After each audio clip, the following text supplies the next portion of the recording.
Stephen Kachanian, and today we're going to hear all about how he started his business and what is he doing in commercial real estate. We're going to discuss the market. We're going to get and dive deep into the multifamily asset class, and we're going to discuss that. This is going to be very interesting. Stephen, thank you so much for being with us today. I really appreciate your time. Good morning, Ishai. Thank you for having me. No problem. You know what? Before we start, if you could give us the elevator pitch of what you guys do, and then we're going to dive deep a little bit into the story of how you started. We are a family-owned, vertically integrated acquisition management and development company, and we focus on the acquisition of value-added properties in New York and the Boroughs. We focus on retail, mixed use, and multifamily properties. Sounds exciting, and we have a bunch of things to discuss. That's how it sounds. Tell me something. How did you get into real estate? How did it all start for you? Out of college, I needed to figure out what I wanted to do as a grown-up. I didn't have a lot of money, but I knew people that did. And at the time, everyone seemed to be flocking into real estate. So I took my salesman license and I started sourcing acquisitions for a few of my close friends and families. Till I found a very good opportunity in the city. I went to my top client at the time. I'm like, if you want the property, I'm coming in as a partner. And that, thank God, was a turning point in my career.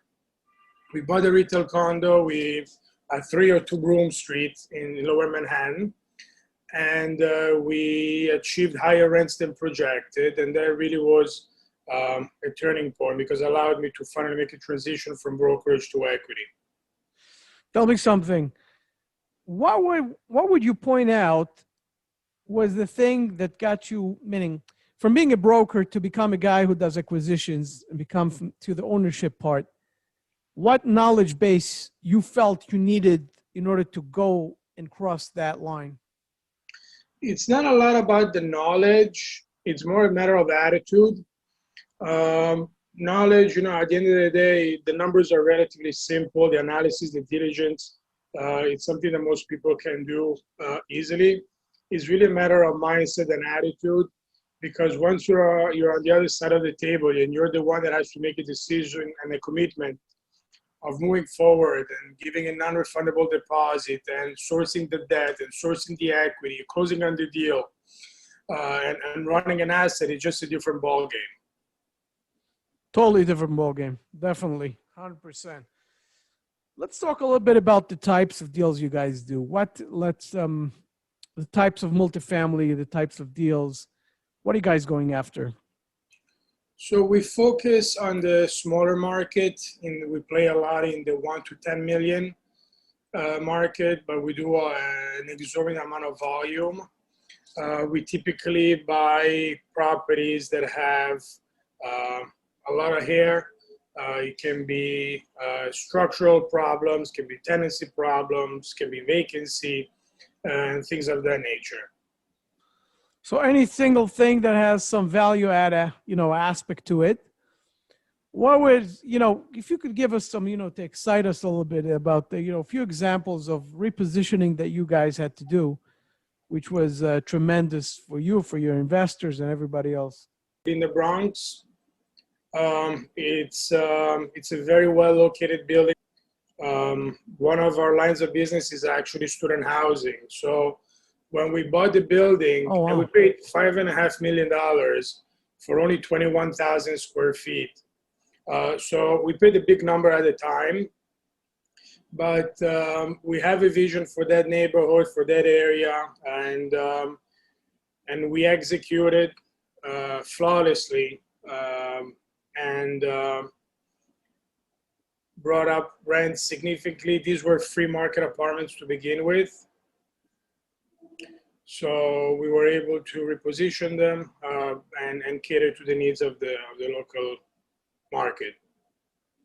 Tell me something, if we were already touching student housing, something that I also personally know, to educate everybody else who is not in student housing, how would you say student housing would be different in terms of the way we look at it from acquisitions and management asset management perspective different than the classic multifamily? How would you define that?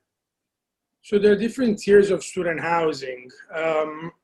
And as far as the numbers goes, I don't think there is much of a difference. A lot of the difference lies mainly on management and asset management, because you're dealing with a different type of tenants, with a different type of needs and expectations. And you want to make sure that you're meeting those needs and expectations so that you can keep growing organically. Can you give us like an example or two of what types of, students, what type of expectations they may have versus obviously, the classic family that would move there? So what we do, we really try to create, we invested a lot of time and effort and money in creating a sense of community within that specific portion of the portfolio. That's cool. So we have a lot of activities that our tenants can participate in. That requires a lot of planning, marketing, and so on. I got it. So for example, on Mondays, we'll do Coffee Mondays. This means that in one of our lounges, we'll have free coffee and donuts for our students. They can come grab breakfast before they go to school. This is a small example, but just to give you an idea of the type of activities. And, just to do a simple coffee and donut still requires some planning and organizing, have someone go pick it up, set up the table, make sure that everything goes well, clean up after them. And like this, we do tens and many other programs. So it's a lot more hands-on on the management side. You know what? Going to that discussion, just wanted to hear what you think about it.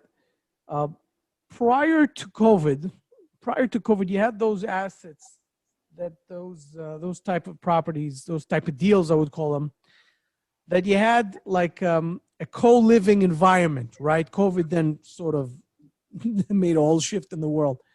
But what are your thoughts, having the experience with student housing, about that, about how students take that as perspective and how it changed throughout COVID? That's a very good question. So we did have some co-living companies as our tenants in Brooklyn. And when COVID hit, they were the first ones to hand back the keys. An interesting phenomenon, though, is that in our student housing portfolio, we didn't see that. We actually even noticed a small uptick in rents, which is very counterintuitive. I think that student housing is a little bit more isolated as an asset class than co-living and other categories. And that's an area that we are very, very focused on. It's interesting. Do you think that post-COVID, this whole co-living concept will come back, or you think it's dead? What are your thoughts about it? Are you guys looking at that?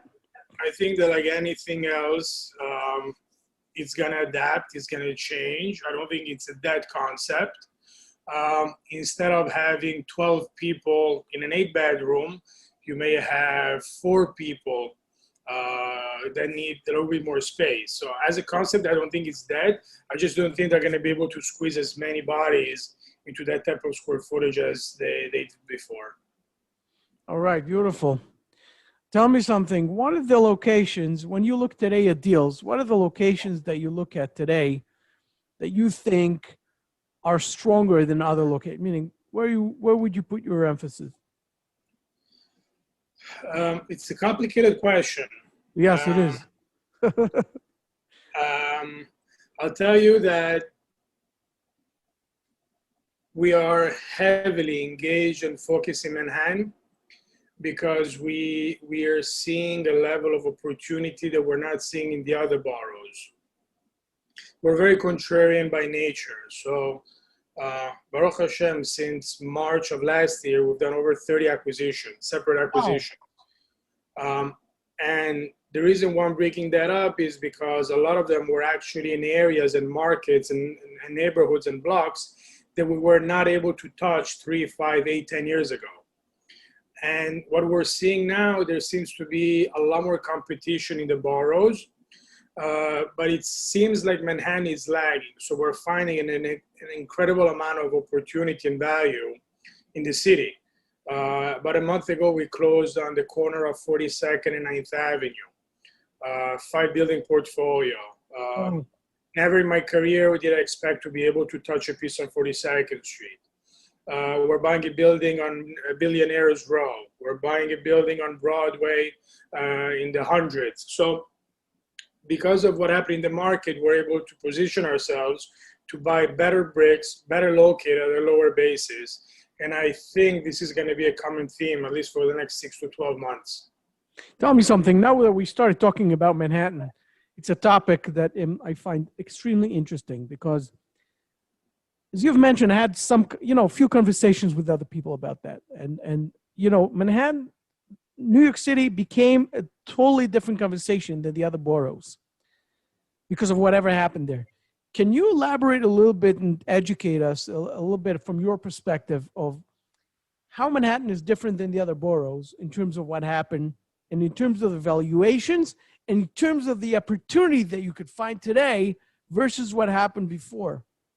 That is very interesting to hear. So I spend a lot of my time on the streets, talking to people and noticing trends. So if you walk in Brooklyn, it seems like COVID never happened. If you go to certain pockets of Queens, the same thing. The Bronx, the same. Manhattan, what do you mean COVID didn't happen? Like, what do you like? The foot traffic, the volume in the stores, the car traffic. There is a lot of life and activity through the boroughs. Right. Manhattan, it's not the same because it's heavily reliant on office. And it's kind of scary because you walk around in Midtown or downtown and you'll see these entire towers vacant or semi-vacant. It's deserted. It's deserted. So my assumption is that until people go back to work in the city and start filling up these office buildings, there's going to be more of a lag in Manhattan as opposed to the other boroughs.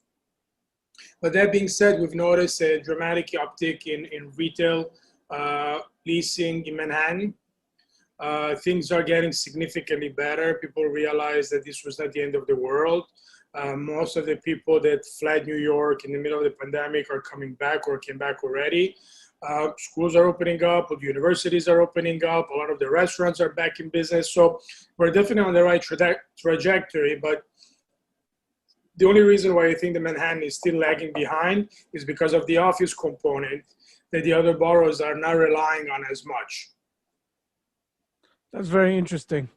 And also the fact there's a huge separation, and that's also my opinion, between the office and residential in Manhattan, because, everybody else found a way to work either from home or, people can work from New Jersey. They can rent an office in New Jersey and, it's not so bad. And all of a sudden, that's how you find a whole building in Manhattan that is vacant or half a building that is vacant. And right, it affects the residential part. But at the same time, what we hear in terms of the residential is that things are coming back. Let me ask you this. If an investor comes in and wants to ask you, Stephen, I'm thinking of putting my money into a deal in Manhattan. Why can't that deal to multifamily? I'm not talking about office. I think that you would agree that office is still in the unknown. But in terms of the multifamily, why is it still an opportunity now while we see what happened? Maybe there's forbearance. Maybe the real valuation didn't come up. Maybe it's only fairy dust, as we call it. Maybe it's not real. How can I know that it's a real opportunity and not just fake? We make our money on the buy. In other words, we need to make sure that the basis is low enough so that if you do have a surprise, you're able to carry it through, right? So I am very bearish on stabilization. There is a lot of other talks about other things coming through the pipeline. So there is really nothing you can do there. But if you're buying a rent stabilized building at a 6 cap, 6.5 cap, you're borrowing in the low 3s or high 2s, you're positive day one. So you don't need to create as much value and you can write it out. There is opportunity on the free market stuff. Rents are coming back. So it really depends on the appetite and on the tolerance to paint that the investor has. But I do believe that there is still good opportunities in the multifamily, just a different game, but that doesn't mean that you cannot source opportunities. Tell me something in terms of, you know, a lot of people are talking about, like, the talk about New York before COVID was rent regulations, right? Everything that happened to rent regulations, talking about free market versus, you know, apartment that has under the rent regulations issues. So here's what I want to ask you. When you're looking at deals, how do you look at those that have the rent regulated issues, and how do you stay away from them? Or if you do want them, what are your views about that? You can still buy rent stabilized buildings and not lose money. It all depends on the basis that you're buying it at and what your expectations are. So as long as you're cognizant of the laws, what you can, what you cannot do, and you're playing within those rules, debt today is very cheap. So if you're able to buy a rent stabilized building at a fair yield going in, and you have a long-term horizon, I don't think that's a bad place to be in.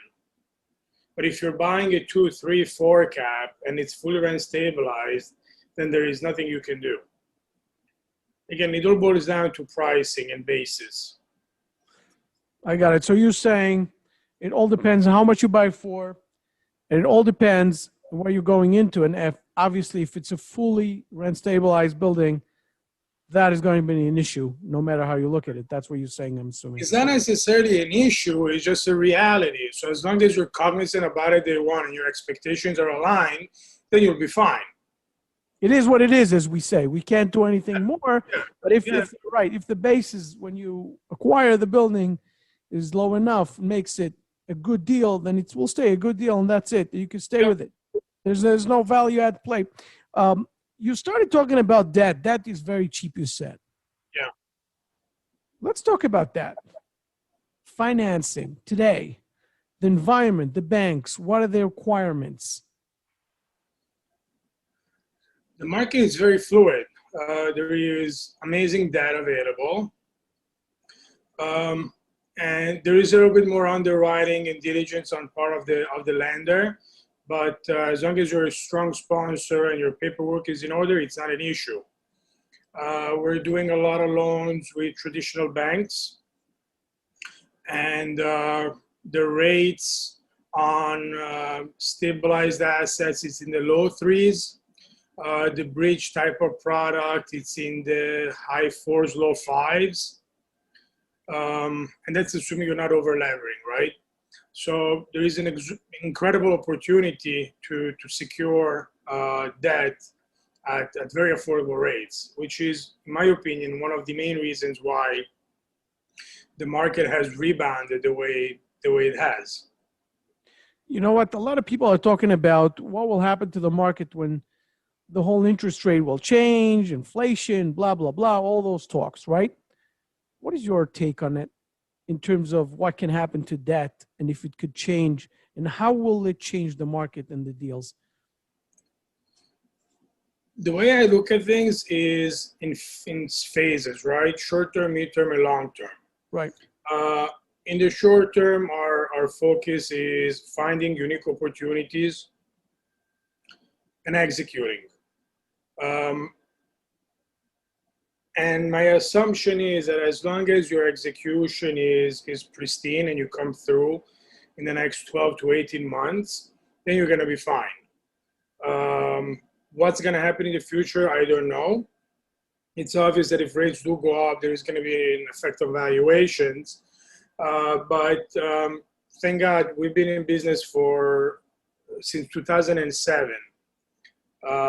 And we were able to do deals in 2015, 16, 17, 18, which were very, very competitive years. And we continue doing deals through the downturn. So every market, every cycle has its own challenges, but also opportunities. You just said something really cool. You just said that you started 2007, right? Am I correct? Yeah.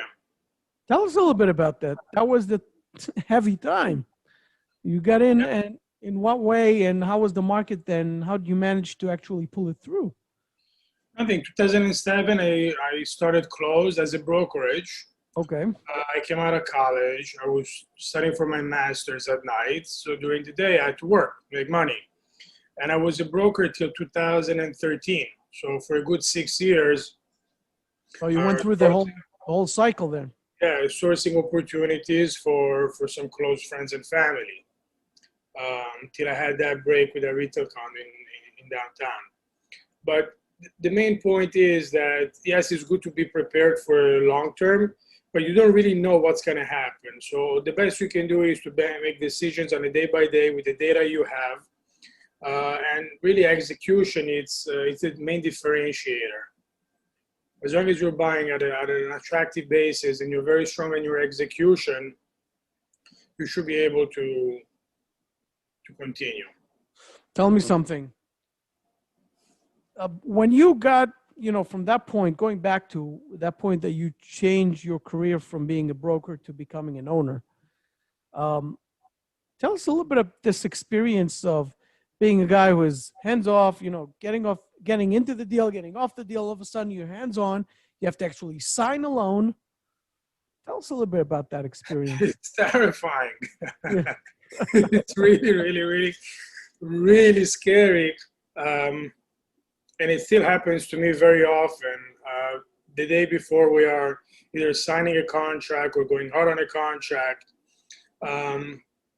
it's scary because all of a sudden everything that could go wrong all of a sudden pops in your head. And I think that it's a very healthy reaction. I actually embrace it because it's very important to be proactive. And whenever we have an opportunity that we're acquiring, we make a proper business plan. We try to understand what are the threats, what could go wrong. We try to have a contingency plan, and then we execute.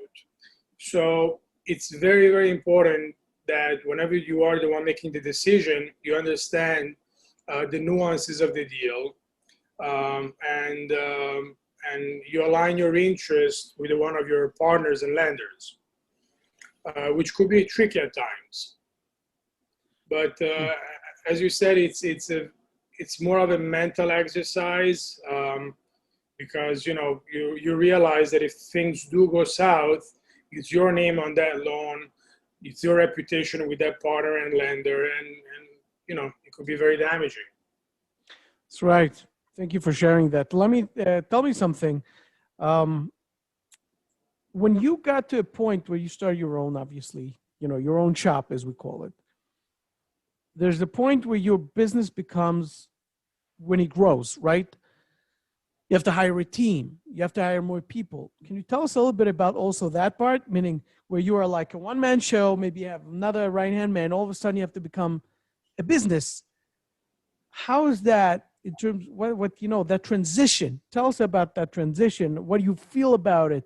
How do you go about how you went about it, and how you went to, the next level? I tell you, that's probably one of my main struggles, because nobody really teaches you on how to build a team. And ultimately, you are as strong as your team. And you want to make sure that as you're growing, you have the right people around you who have their interests aligned with you, so that can help you execute on your vision. The way we do it, it's slow and steady. So we didn't go from 4 people to 43 overnight. It's been a very gradual process. We tend to be overstaffed on the asset management side that we buy require a lot of effort. When you're buying a 20 family with 700 violations, there is a lot of effort that needs to go into that. So we're constantly rethinking the way we're doing things. We're constantly looking for good people to join our team. And the thing that I realized the hard way is that ultimately, especially when it comes to management, you get what you pay for. So we used to look for people that were cheaper on the salary side, but they didn't necessarily have a lot of experience. But I soon realized that I was the idiot paying for their education. And that's a very expensive, that's a very expensive education. So it's very challenging, but ultimately I'm very proud of the fact that we were able to build a very strong team of true professionals that they really care about the well-being of the company, because they ultimately realize that their own upside is tied into what we're doing. Tell me something with the team that you have today. How would you divide? You said you're very strong on the asset management part. Can you tell us a little bit about how a real estate organization like yours is really, set up in terms of the personnel, what they do, what you focus on, et cetera, not only the asset management?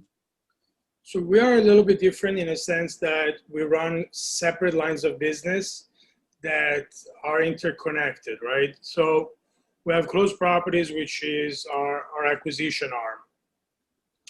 And we have Bluesky Group, which is the asset management arm. But under Bluesky Group, we have the development. We're a licensed GC, so we do our own construction. But we also do third-party construction. We do leasing, management, and so on. So there's separate lines of business that are interconnected.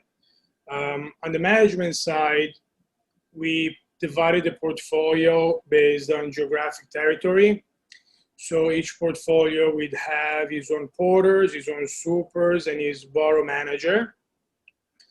Then on top of that, we have a director of operations.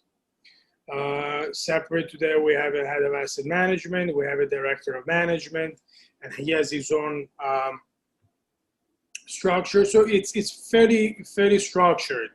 And I think that it's very important to have a tight structure, because it allows you to define job responsibilities, job descriptions, and make sure that everyone is on the same page.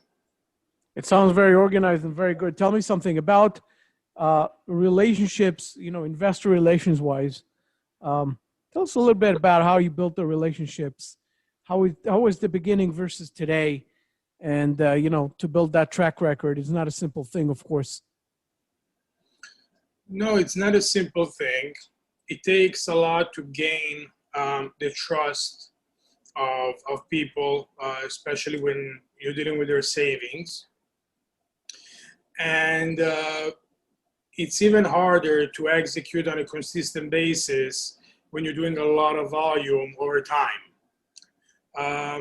One thing I've noticed is that you could make 14, 15 deals with one person and they all go flawlessly. The 16th one, it's a good outcome, but not as good. And then you're going to be judged based on the 16th one. I've spoken about this with several of my peers, and they all share the same experience. I guess it's human nature. But ultimately, I think that especially in our line of business, we have to be judged by our execution. That's the only thing that matters at the end of the day. Because investors, when they come to you and they trust you with their money, they're expecting a certain level of execution. And they don't really care if the market is up or down and rates went up and the rentals came in and the tenant left. That's not their problem. That is your problem as the operator to make sure that you execute. And if you do, over time, it does get easier raising capital. That's a beautiful aspect. What tip you give someone who's dealing with investors, and obviously there's a point beyond the execution and the results that you give people, right? Yeah, the relationship that you have with people, the investors. What tip could you give to a person who's dealing with investors and he's getting into a deal today or tomorrow? I think the only thing that really matters is transparency. Because ultimately, if you're transparent and the investor is aware of everything that could go wrong, or does go wrong, and you're very forthright about it, and then does mitigate a lot of the other issues. And that's something that we focus on a lot. Whenever we are sourcing a new acquisition, the main topic of conversation is not how amazing the location is, but is what are the real threats, what are the real problems, what can we do to mitigate those. And as long as the partner is aware of that and it's on his radar and he understands and he shares your vision and game plan, then I've noticed that a lot of the noise disappears, because problems do arise. Things that are completely unexpected do happen. So you want to make sure that your partners are aware of those situations, so that when they do happen, at least you're not going to look like an idiot. Good tip. Stephen, before we said our goodbyes, tell people where they can find you. Obviously, guys, look at the links below and above, but beyond that, Stephen, you want to tell people when they want to find you, whether it's from the brokers end, investors end. We're very active on social media. Our website is closedproperties.com. We are on LinkedIn. Again, what's the name of the website? So we'll say it for people listening to the audio. Closedproperties.com with a K. Closedproperties.com with a K. With a K, yes. Closedproperties.com with a K. Okay, go ahead. We're also very active on LinkedIn and Instagram. My personal email is sk@closedllc.com, again with a K. All right. No problem. So you guys heard everything from Stephen. I hope you guys learned a lot today or heard a lot today and got a good perspective on the market. I really liked the discussion about Manhattan. That's really enlightening and actually a very positive aspect and very, optimistic one. So I thank you for that. Really appreciate that. And I hope you guys enjoyed it. And I'm going to see you guys on the next show. Take care of yourselves.